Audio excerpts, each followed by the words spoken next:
The purpose of this safety video is to review welding and cutting and the hazards they bear for more than 500,000 workers in a variety of industries. Over a working lifetime, there is a risk of more than 4 deaths per 1,000 workers due to fatal injuries. The management team must acknowledge its responsibility to ensure that cutting and welding equipment is used in a safe manner. Establish areas and procedures for cutting and welding based on the fire potentials of plant facilities. An individual should be designated to authorize cutting and welding in areas not designed for such processes. Welders and cutters must be properly trained in the safe operation of their equipment and the safe use of the process. Ensure that all contractors are aware of flammable materials or hazardous conditions. Supervisors are responsible for ensuring the safety of cutting and welding equipment, as well as the cutting and welding processes. At the worksite, determine whether combustible materials and hazardous areas are present or likely to be present, and protect combustibles from ignition by the following. Is the work being done in an area free from combustibles? The combustibles should either be moved far away from the work or properly shielded against ignition if the work cannot be moved. If the object to be welded or cut cannot be moved easily, all movable fire hazards should be removed from the area. In cases where the object to be welded or cut cannot be moved, guards or sheets must be used to confine the heat, sparks, and slag, and protect the immovable fire hazards.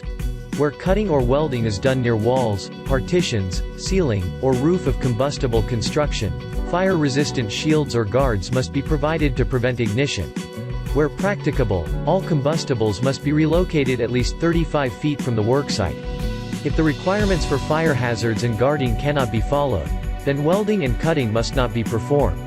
There should always be fire watchers present when welding or cutting takes place in the following situations.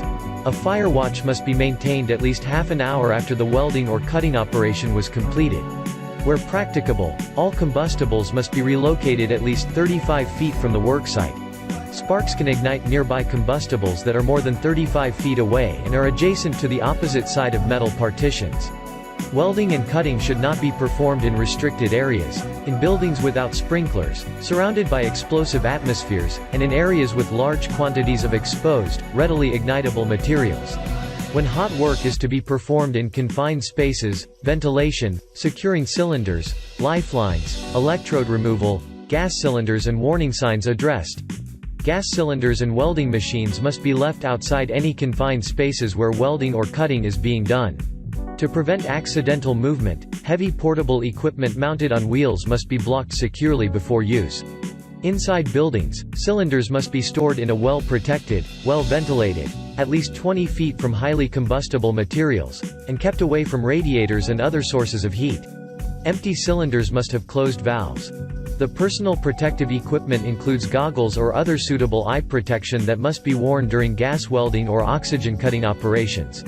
For gas welding operations on light work, for torch brazing, or for inspections, it is permitted to use glasses without side shields and equipped with suitable filter lenses. Helmets or hand shields must always be worn when welding or cutting with an arc. This concludes another CMS safety video. Please like and subscribe.